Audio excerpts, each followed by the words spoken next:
사랑하는 형제자매 여러분, 하나님의 말씀 안에서 평안하셨습니까? 오늘 우리가 함께 나눌 이야기는 성경의 가장 첫 페이지, 바로 창세기에 관한 깊은 묵상입니다. 이 말씀이 여러분의 삶에 큰 은혜와 빛이 되기를 소망합니다. 본격적인 시작에 앞서 잠시 여러분의 도움이 필요합니다. 만일 오늘 이 이야기가 여러분의 마음에 울림을 준다면 좋아요를 눌러주시고 이 채널을 구독해 주십시오. 여러분의 작은 격려가 저희가 이 귀한 사역을 계속해 나가는데 큰 힘이 됩니다. 또한 이 말씀을 주변에 공유하는 것은 어두운 세상에 하나님의 진리의 빛을 함께 나누는 귀한 행동입니다. 이 영상을 통해 여러분과 여러분의 가정에 하나님의 크신 축복이 함께하기를 기도합니다. 오늘 우리가 다룰 주제는 단순히 오래된 역사 이야기가 아닙니다. 이것은 우리 신앙의 근간을 이루는 성경의 권위에 대한 문제입니다. 왜 창세기 한 장을 어떻게 읽는지가 그토록 중요할까요? 그 이유는 바로 우리가 하나님의 말씀을 어떻게 대하고 있는가에 대한 답을 주기 때문입니다. 때때로 우리는 세상으로부터 오해를 받곤 합니다. 어떤 이들은 우리가 창조의 유기를 문자 그대로 믿지 않으면 구원받지 못한다고 주장한다고 말합니다. 하지만 그것은 사실이 아닙니다. 성경은 분명히 말합니다. 내가 만일 내 입으로 예수를 주로 시인하며 또 하나님께서 그를 죽은 자 가운데서 살리신 것을 내 마음에 믿으면 구원을 받으리라. 구원의 조건은 오직 예수 그리스도를 향한 믿음뿐입니다. 그렇다면 우리는 왜 이토록 창세기의 기록을 단호하게 이야기하는 것일까요? 그것은 오늘날 우리가 살아가는 세상, 심지어 교회 안에서조차 하나님의 말씀을 있는 그대로 받아들이는 것을 독단적이라고 여기는 분위기 때문입니다. 모든 견해를 존중해야 한다는 미명 아래 진리가 흐려지는 것을 보기 때문입니다. 우리 한국 사회에서는 좋은 게 좋은 거다라는 말이 있듯이 너무 강한 주장은 때로 불편하게 여겨지기도 합니다. 하지만 진리의 문제에 있어서는 타협이 있을 수 없습니다. 모든 길이 로마로 통하는 것이 아니듯 모든 해석이 하나님께로 향하는 것은 아닙니다. 하나님의 말씀을 권위 있게 선포할 때 세상 사람들과 심지어 일부 기독교 지도자들은 즉시 우리를 비난하며 말합니다. 당신들은 창세기를 문자 그대로 믿어야만 크리스천이 될 수 있다고 말하는군요. 아닙니다. 우리의 진심은 그것이 아닙니다. 오늘 저는 왜 이 문제가 우리 신앙의 뿌리와 직결되는지 창세기 한 장 1절부터 5절까지의 말씀을 통해 조금 다른 각도에서 나누고자 합니다. 이 모든 사역의 중심에는 창세기의 중요성을 알리는 메시지가 있습니다. 창세기는 복음의 기초이며 모든 교리의 뿌리입니다. 창세기 한 장 1절, 태초에 하나님이 천지를 창조하시니라. 2절, 땅이 혼돈하고 공허하며 흑암이 깊음 위에 있고 하나님의 영은 수면 위에 운행하시니라. 3절, 하나님이 이르시되 빛이 있으라 하시니 빛이 있었고. 44절, 빛이 하나님이 보시기에 좋았더라 하나님이 빛과 어둠을 나누사.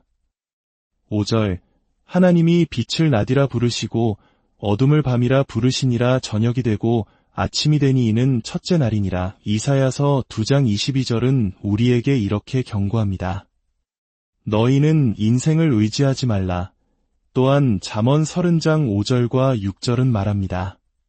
하나님의 말씀은 다 순수하며 너는 그의 말씀에 더하지 말라. 우리는 사람의 생각이나 세상의 이론을 의지하는 것을 멈추고 오직 하나님의 말씀 위에 굳건히 서야 합니다. 오늘날 많은 사람들이 특히 기성세대는 수백만 년이라는 지구의 나이나 진화론과 같은 세상의 이론들을 받아들이면서도 자신들의 신앙에는 문제가 없었다고 말합니다. 그런 것들이 내 믿음에 영향을 주지 않았어 라고 말이죠.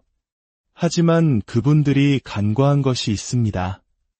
그 타협이 다음 세대가 성경을 어떻게 바라보게 만들었는지 성경의 권위를 어떻게 무너뜨렸는지를 말입니다.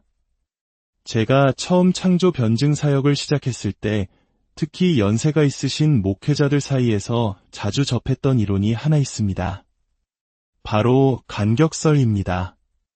심지어 위대한 설교가였던 스펄전 목사님조차 이 이론을 잠시 고려했을 정도입니다. 간격설은 1700년대 후반과 1800년대 초반에 대중화된 수억년이라는 지구 연대 개념을 성경과 조화시키려는 시도였습니다. 이 이론의 핵심은 이렇습니다. 창세기 1장 1절에서 하나님이 완벽한 세상을 창조하셨지만 루시퍼가 타락하고 반역하여 하나님의 심판을 받았다는 것입니다.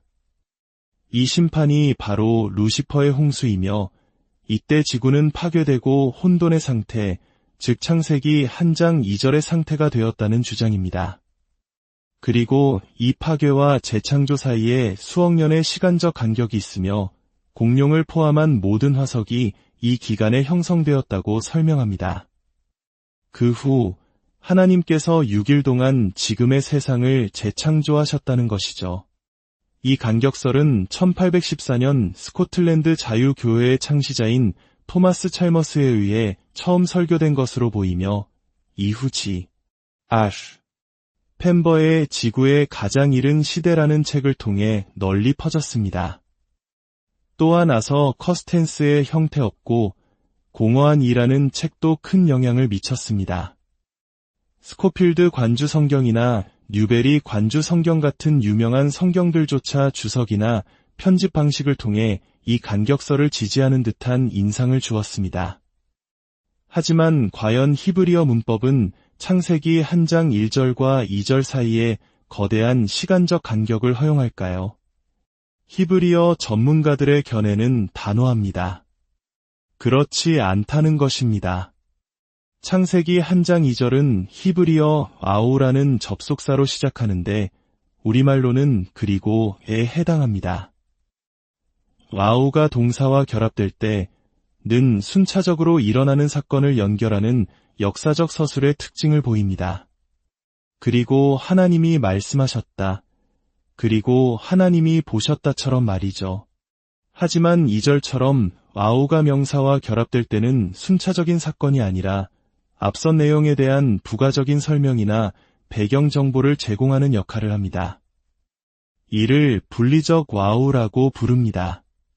즉, 2절은 1절에서 언급된 땅이 창조되었을 때 어떤 상태였는지를 설명하는 삽입구와 같습니다. 태초에 하나님이 천지를 창조하시니라. 혼돈하고 공허하며 와 같은 뉘앙스인 것입니다. 따라서 문법적으로 1절과 2절 사이에는 시간적 간격을 넣을 수 없습니다. 간격설을 주장하는 이들은 2절에 이었고 라는 단어가 이되었다로 번역되어야 한다고 주장합니다. 완벽했던 창조가 심판으로 인해 혼돈의 상태가 되었다는 의미로 해석하기 위해서죠. 하지만 전 세계 어떤 주요 영어 성경 번역본이나 고대 그리스어 번역본인 70인역도 이 단어를 이되었다로 번역하지 않았습니다. 이것은 번역가들이 이 단어의 의미를 어떻게 이해했는지를 명확히 보여주는 증거입니다. 그들은 자신들의 이론을 성경에 억지로 끼워 맞추기 위해 단어의 의미를 왜곡하려 한 것입니다. 또 다른 논쟁점은 혼돈하고 공허하며 라는 표현입니다. 예레미야 4장 23절에 이스라엘의 죄에 대한 심판의 맥락에서 이 동일한 표현이 사용됩니다. 간격설 지지자들은 이를 근거로 창세기 1장 2절 역시 심판의 결과를 묘사하는 것이라고 주장합니다. 하지만 이것은 문학적 인용의 오류입니다. 후대에 쓰인 글에서 특정 표현이 사용된 맥락을 가지고 원전의 의미를 규정할 수는 없습니다. 예를 들어 윈스턴 처칠이 2차 세계대전 당시 조종사들을 칭찬하며 이것이 그들의 가장 빛나는 순간이었다라고 말했습니다. 오늘날 축구 감독이 승리한 자기 팀을 보며 똑같은 말을 했다고 해서 처칠이 축구 경기를 언급했다고 해석할 수는 없는 것과 같습니다. 예레미야는 창세기의 표현을 인용하여 심판의 황폐함을 강조한 것이지 창세기의 의미를 해석한 것이 아닙니다. 오래된 영어 성경인 킹 제임스 버전의 리플레닛이라는 단어도 오해를 불러일으켰습니다. 창세기 1장 28절에서 하나님은 아담과 하와에게 땅을 리플레니시하라고 명령하십니다. 현대 영어에서 이 단어는 다시 채우다는 의미가 강하기에 간격설 지지자들은 이를 근거로 아담 이전에 이미 지구가 파괴되었고 아담은 그것을 다시 채우라는 명령을 받았다고 주장했습니다. 하지만 17세기 당시 리플레니시는 단순히 가득 채우다는 의미였습니다. 히브리 원어 말레 역시 채우다는 뜻이지 다시 채우다는 의미가 없습니다. 이것은 시대에 따라 단어의 의미가 변한 것을 오해한 결과일 뿐입니다. 가장 결정적인 신학적 문제는 바로 죄 이전의 죽음입니다. 간격설을 포함하여 수억 년의 지구 나이를 받아들이는 모든 타협 이론들은 공통적인 문제에 직면합니다. 화석 기록은 수억 년에 걸친 동물들의 죽음, 질병, 약육강식의 증거들로 가득합니다. 뇌종양, 암에 걸린 동물의 화석도 발견됩니다. 만약 이 모든 것이 아담이 죄를 짓기 이전에 일어났다면 하나님께서는 이 모든 죽음과 고통과 질병을 보시고 심히 좋았더라고 말씀하신 것이 됩니다. 이것은 성경 전체가 말하는 하나님의 성품과 정면으로 배치됩니다. 성경은 분명히 죽음이 아담의 죄의 결과라고 선언합니다. 창조 세계 전체가 죄로 인해 신음하고 있다고 말합니다. 창세기 1장 29절과 30절은 원래 사람과 모든 동물이 채식주의자였음을 보여줍니다. 오늘날 우리는 타락한 세상 속에서 날카로운 이빨을 가진 동물들을 보며 완벽했던 창조 세계를 상상하기 어려워합니다. 하지만 지금도 과일을 먹는 악어나 채식을 하는 피라냐가 존재합니다. 타락한 세상의 기준으로 창조의 완벽함을 판단해서는 안 됩니다. 또한 수억 년의 개념은 노아의 홍수에 대한 기록을 무의미하게 만듭니다. 만약 화석 기록이 수억 년에 걸쳐 형성되었다면 전 지구적인 대홍수는 왜 필요했을까요? 간격설 지지자들은 화석을 루시퍼의 홍수 탓으로 돌리고 성경이 명백히 기록한 노아의 홍수는 국지적인 사건이었다고 축소해버립니다. 이는 성경에 기록되지 않은 홍수는 믿으면서 성경에 분명히 기록된 홍수는 부인하는 모순에 빠지게 합니다. 이제 창조주간의 날의 의미에 대해 이야기해 봅시다. 오늘날 대다수의 기독교 지도자들, 목회자들, 신학교수들은 창세기의 6일이 문자적인 24시간의 하루가 아니라고 가르칩니다. 너무나 명백해 보이는 이 단어가 그렇게 큰 논쟁거리가 되었을까요? 히브리어 단어 욤은 우리말 날처럼 여러 의미를 가집니다. 아버지의 날처럼 특정 기간을 의미할 수도 있고 낮 동안처럼 해가 떠 있는 시간을 의미할 수도 있습니다. 그리고 당연히 24시간의 하루를 의미할 수도 있습니다. 사실 구약 성경 전체에서 욤은 압도적으로 24시간의 하루를 의미합니다. 그렇다면 창세기 1장에서 욤은 무엇을 의미할까요? 문맥은 너무나도 명확합니다. 성경은 스스로 그 의미를 정의합니다. 저녁이 되고 아침이 되니 이는 첫째 날이니라. 저녁과 아침이라는 표현은 명백히 하루의 주기를 나타냅니다. 또한 첫째 날, 둘째 날과 같이 숫자가 함께 사용될 때 구약 성경의 다른 모든 곳에서 이 표현은 예외 없이 문자적인 하루를 의미합니다. 저명한 히브리어 사전들조차 창세기 1장의 욤을 24시간의 하루를 의미하는 대표적인 용례로 제시합니다. 어떤 이들은 베드로후서 3장 8절의 주께는 하루가 1000년 같고 1000년이 하루 같다는 구절을 인용합니다. 하지만 이 구절의 문맥은 창조가 아니라 예수님의 재림에 관한 것이며 시간을 초월하신 하나님의 영원성을 설명하는 시적인 표현입니다. 만약 이 구절을 문자적으로 모든 곳에 적용한다면 요나는 물고기 뱃속에서 3일이 아닌 3000년을 있었어야 합니다. 이는 명백한 해석의 오류입니다. 마르틴 루터는 이렇게 말했습니다. 모세가 하나님께서 6일 동안 천지와 그 안의 모든 것을 창조하셨다고 기록했다면 그 기간을 6일로 받아들이라. 6일이 하루였다는 식의 주석을 감히 고안하지 말라. 만일 당신이 이것이 어떻게 6일 안에 이루어질 수 있었는지 이해할 수 없다면 성령께서 당신보다 더 지식이 많으시다는 영광을 그분께 돌리라. 그렇다면 이토록 성경 본문이 명확함에도 불구하고 왜 수많은 기독교 지도자들은 문자적인 6일 창조를 믿지 않는 것일까요? 그 이유는 창세기 3장의 사탄의 공격과 동일합니다. 하나님이 참으로 너희에게 이르시더냐? 그들은 하나님의 말씀보다 사람의 말, 세상의 이론을 더 신뢰하기 시작한 것입니다. 수억 년이라는 개념을 성경 안으로 가져오고 싶었기 때문입니다. 그들은 아담 이후의 족보에는 수억 년을 끼워 넣을 수 없다는 것을 알았습니다. 그래서 창조주간, 바로 그 날들의 의미를 길게 누려야만 했던 것입니다. 수많은 저명한 신학자들이 이 점을 솔직하게 인정합니다. 그들은 하나같이 성경 본문만 보면 문자적인 6일로 해석하는 것이 가장 자연스럽다고 말하면서도 하지만 현대과학이 지구의 나이가 수억 년이라고 말하기 때문에 그렇게 받아들일 수 없다고 덧붙입니다. 이것이 바로 문제의 핵심입니다.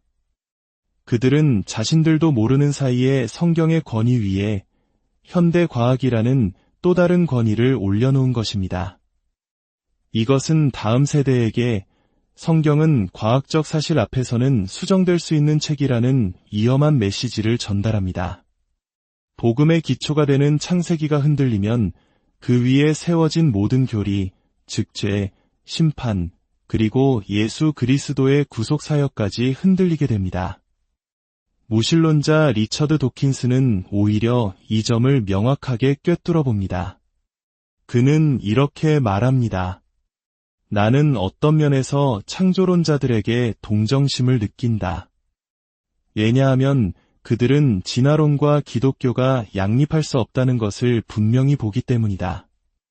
반면에 진화론과 신앙이 완벽하게 조화될 수 있다고 말하는 세련된 신학자들은 스스로를 기만하고 있는 것이다.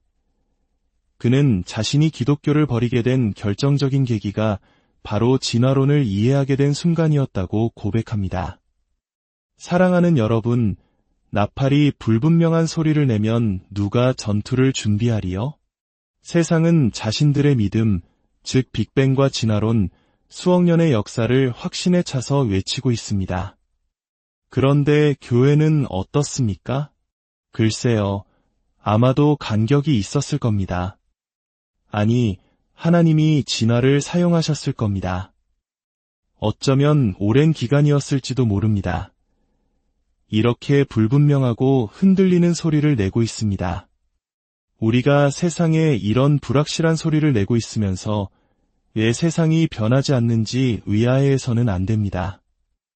우리는 오늘날 이 땅의 교회와 지도자들이 회개하며 거룩하신 하나님 앞에 무릎 꿇기를 기도해야 합니다. 하나님, 하나님의 칭찬보다 사람의 칭찬을 더 구했던 것을 용서하여 주시옵소서. 세상의 지식을 당신의 말씀 위에 두었던 교만을 용서하여 주시옵소서. 우리로 하여금 당신의 말씀 위에 굳건히 서게 하시고 세상의 이론을 말씀에 섞지 않게 하옵소서. 오늘 이 말씀을 통해 우리 모두가 사람의 지혜를 의지하는 것을 멈추고 순수하고 완전한 하나님의 말씀을 굳게 붙잡는 믿음의 용사들로 다시 서게 되기를 간절히 바랍니다. 여러분의 삶의 모든 여정 가운데 하나님의 변치 않는 말씀이 발의 등이 되고 길의 빛이 되기를 축복합니다. 주님의 평강과 은혜가 여러분과